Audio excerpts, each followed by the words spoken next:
So, ako po si Gregorio Mae Anne L. Ang topic ko po is about IT challenges. So, kapag sinabi po natin IT challenges, we are referring to any difficulties that may arise through the use of information technology systems. So, itong mga challenges na ito may include technical issues tulad po ng corrupt software and hardware malfunctions, security issues like data breaches and hacking. Third is what we call the user experience issues, tulad po ng slow performance and usability sa mga computers. And business operational issues, tulad po ng systems integration or cost management. So para po sa mga businesses to remain competitive and profitable, dapat po mag-stay ahead sila to the ever-changing technology landscape and ma-make sure po nila that they are taking advantage of the newest advancement of technology. So they must also monitor and respond to the security, privacy, or compliance risk as the technology landscape evolves. So now, dumako naman po tayo sa different types ng IT challenges. So ano ba yung different types ng IT challenges? So we have 5 different types of IT challenges. First is the legacy systems. Second is the data management, skills gap, interoperability. And the fifth or the last one is what we call the sustainability. So first, we're going to tackle about the legacy systems. So, what is legacy systems? Kapag sinabi po natin legacy systems, ito po yung older systems, applications, or technology na hindi na kailanman suportado ng original vendor o hindi na kailanman magiging compatible sa current IT infrastructure. So, ito yung mga outdated systems na mahirap at magastos upang mapanatili ang mas bagong teknolohiya. So, maaaring hindi ito tugma sa kanila at dahil ang original vendor ay maaaring hindi na magbigay ng suporta sa kanila. So, some common legacy systems include mainframe computers, applications written on programming like languages that are no longer used, and outdated operating systems. So, itong ring legacy systems na ito often present significant IT challenges. Nagre-require sila ng complex or time-consuming maintenance, and they may lack the functionality of modern systems. Next. So, legacy systems. Many businesses and organizations are still using legacy systems that are outdated and difficult to maintain. So, bakit? Because they have been in place for a long time and unfamiliar, and they have been customized over time to fit specific needs. So, updating these systems can be expensive and time-consuming. So, bakit po ginagamit pa rin ang legacy systems? So, common reasons po nito is because of high operational value, contractual obligations, high modernization cost. So, no matter why your company uses outdated legacy systems, madali na para sa iyo na ma-identify yung warning signs of the software and ma-implement yung changes doon sa specific risk. Ngayon, so 5 signs your legacy software needs more security. So, yung problem sa legacy systems, hindi yan agad laging obvious. So, you probably experience some of this without realizing your software is at risk. So, dito po yung 5 warning signs that indicate your traditional software needs more security. So, first is what we call relies on unsupported software. So, maaaring may third-party software na kung saan nagre-reduce ng cost of development and ownership sa pamamagitan ng pag-alis ng mga babala or alalahanin tungkol sa pagpapanatili o pag-update nito. So, gayon pa man, kapag ang software umabot sa end of life ng vendor, terminate support, the convenience becomes a compliance issue. So, pangalawa is yung tinatawag natin slow and crashes frequently. Pangatlo, incompatible with the latest software. Fourth is what we call the contains hard deficiencies. uh, dependencies. And number five is the what we call the difficult to maintain or support. So, meron po tayong four ways to overcome the problems with legacy systems. So, kapag na-identify na yung problem doon sa legacy systems na iyon, uh, maaari na natin strategize yung ways to sa yung ways um, to secure your software. So, yung top four ways to fix the problems with legacy systems is first, what we call the encapsulate. So, kapag sinabi natin encapsulate, ito po yung pinakamalaking paraan or pinakamadaling paraan to protect your legacy system. It is by limiting network access to its data and functioning using a firewall. So, after regraphing, the software you can expose its function a services API to continue using legacy technologies with high operational value. So, itong strategy na ito, hinahanapan kang itackle yung performance, compliance, and IT network infrastructure security issues or on-premises legacy system. So, pero ang pag-air grabbing, pansamantalang pag-aayos lamang ito.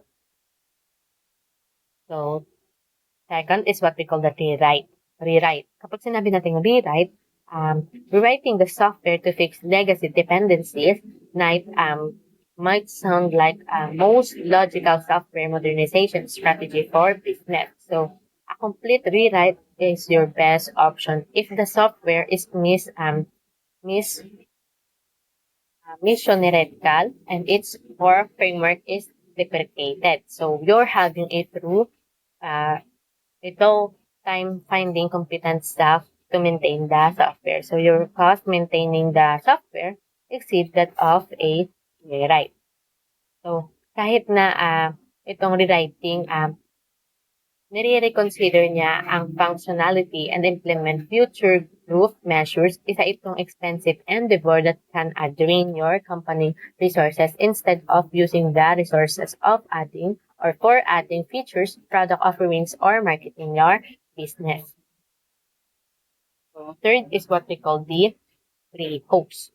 Isa ito sa pinakamabilis na paraan to escape the uh, after the lowest upfront cost of this into a rehost your legacy software. So dahil ang cloud solutions, nag-o-offer ito ng greater flexibility ng from on-site hardware solution. So moreover, it gives you more options to choose from based on you use case. So you can either migrate to a public or private cloud solution. So for it is what we call the refactor.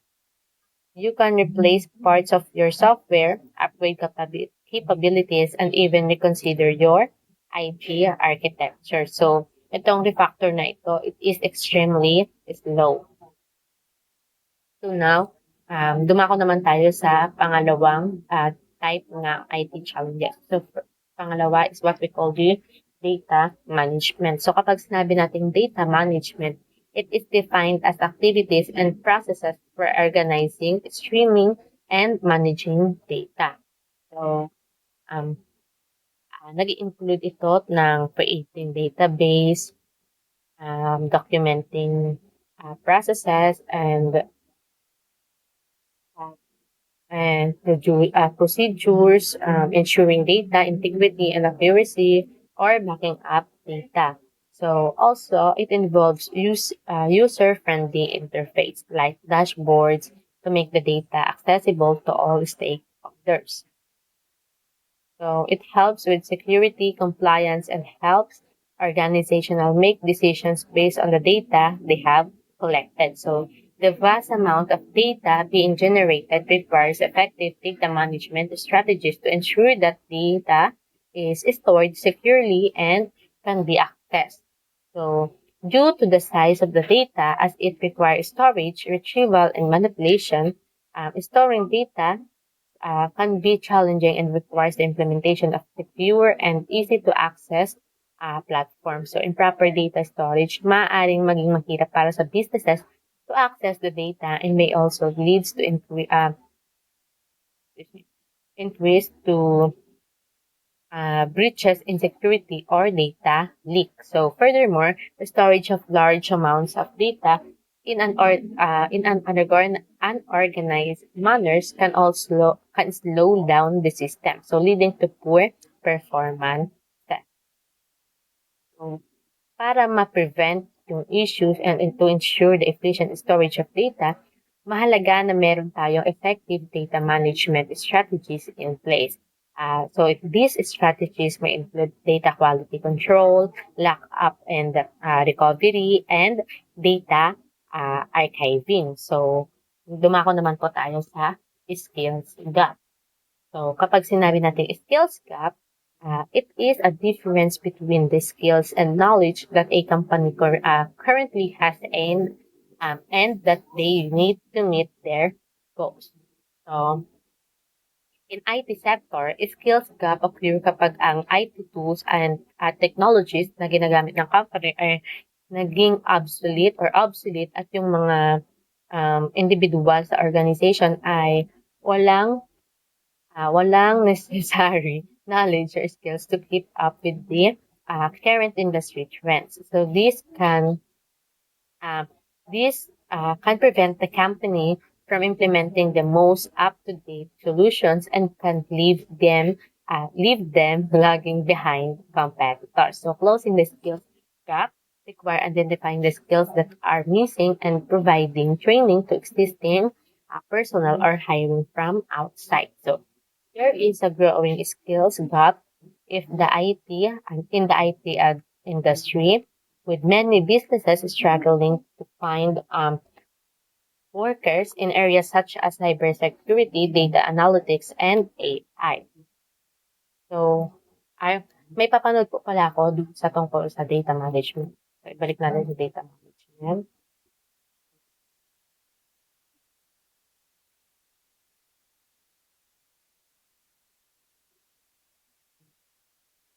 Data management. So, dito pa explain po dito kung ano yung data management. Data management organizes, stores, and maintains data created and collected.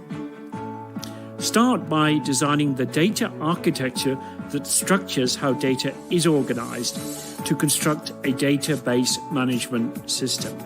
Ensure raw data is held in the original form and available. Build the process to analyze data and produce reports and dashboards. Consider using some of the many apps available as they offer cost-effective solutions.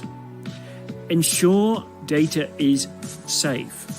If on the premises, ensure that a backup is regularly taken and that it is stored in another location. Or use a cloud-based storage system. Build in a process to ensure quality information is being delivered and poor quality data is being filtered out. Write out a data governance plan setting out policies and the usability, consistency, availability, integrity, and security of data managed. Consider the storage of non-digital data such as documents.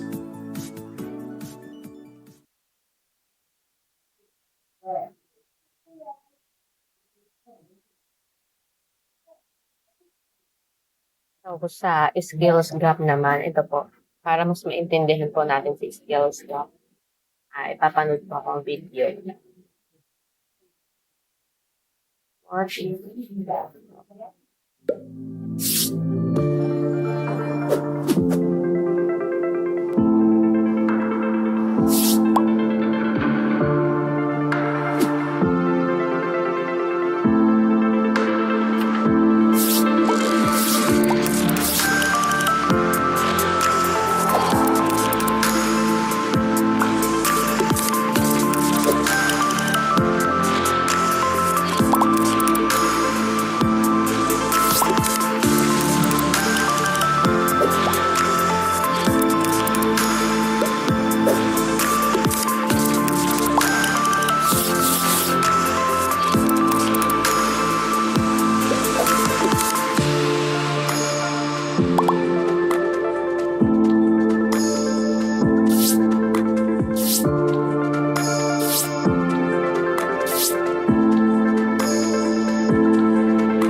So, the skills gap, there is a growing skills gap in the IT industry, with many businesses struggling to find skilled workers in areas such as cybersecurity, data analytics, and AI.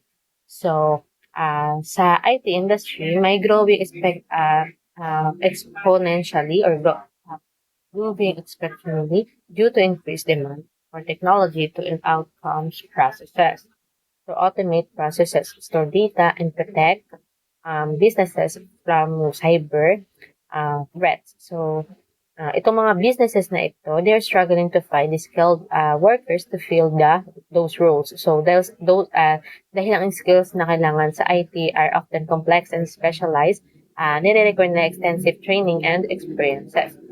So, next is interoperability. So, kapag sinabi po natin interoperability, ang IT concept that refers to the ability of different applications, systems, and devices to communicate and share data, excuse me, which with each others no matter what platforms they are based on. So, itong interoperability na ito, it is crucial factor in the successful development of IT applications and systems. So, dahil ang data na to, they transmit or exchange compatible with each other. So, in order to work effectively, so ang key component po ng the cloud and related services, as well as the Internet of Things, IoT, and other connected networks, without interoperability, the efficient instruction of multiple devices and applications would not be possible. So, nagre-result ito ng wide range of IT challenges that can negatively affect businesses and society in general. So, interoperability, as more systems and devices are connected, interoperability becomes increasingly important, ensuring that different systems can communicate and work together can be a challenge. So, dahil nga enable ng system and devices na ito to communicate and interact with each other, inaalaw nito yung data, information, and services from one system. So, to be assessed and utilized by another, making it easier for organizations to do business and for users to access the information and services they need. So, para mas maintindihan pa natin, may papanood pa akong video.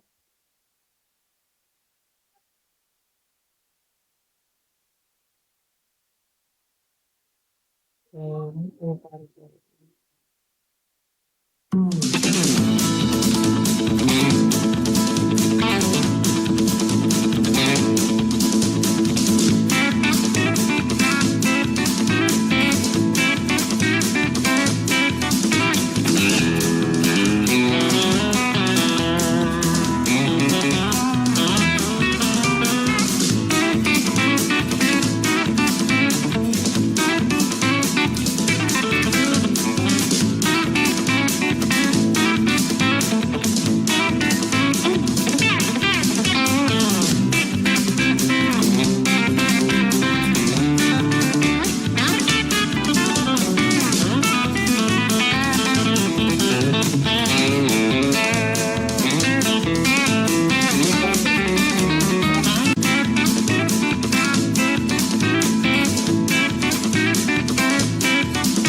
So, next po is about sustainability. So, kapag sinabi po natin sustainability, ito po yung ability natin to maintain a competitive advantage in the changing business environment of information technology. So, Ito pong concept na ito often associated with fraction or practices and projects that can be implemented in order to reduce the environmental impact of information technology, what we call DIT. So uh, such as recycling of past parts or parts and the development of software that consumes fewer resources. So, as the use of technology grows, there is a need to ensure that it is sustainable and does not have a negative impact on the environment. So, this requires the development of green technologies and the implementation of sustainable practices. So, habang ang technology ay patuloy na nagde-develop and become more readily available, it is important na uh, uh, that it is important to think about our environmental consequences. So technology can have a huge impact on the environment, and it is essential to ensure that it is managed responsibly. So by means of developing green technologies and instating sustainable procedures, it become possible to reduce the amount of water or waste and toxins released into the atmosphere as a result of technology uses.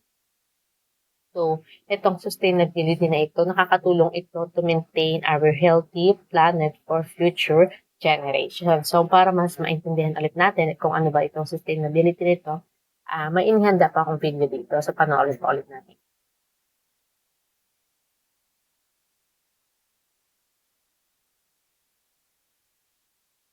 In our day-to-day life, we face small actions that can make a big difference for the environment and for our pocket. For example, when choosing lighting for the home, did you know that LED bulbs can be a great saving over conventional bulbs? They consume less, so having them turned on for the same length of time means less spending at the end of the month. This way, we can save almost $220 a year while we contribute to energy savings. For short trips, the bicycle is a better option than the car. Aside from saving money on gas, the bicycle is a zero-emissions vehicle, while the car consumption increases as you go, emitting up to 1.7 kilograms of carbon dioxide every 10 kilometers. In the kitchen, we can also reduce costs. A simple action like covering the pot while cooking is a saving of 25%, or even 50% if we use the pressure cooker. This way, we can save the money here covering the pot and using the pressure cooker. We continue taking care in the kitchen. Recycling used oil prevents severe environmental damage. Did you know that 1 liter of oil pollutes 1,000 liters of water? Furthermore, the recycled oil can be used to make soap, fertilizer, or fuel. When shopping, we can contribute to sustainability. Always look at clothing labels and buy fair trade products which guarantee respect for biodiversity and the workers who have made the garment.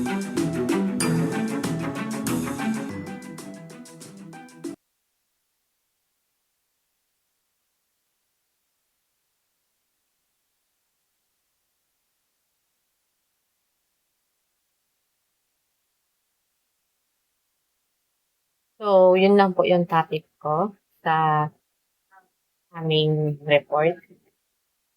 Thank you.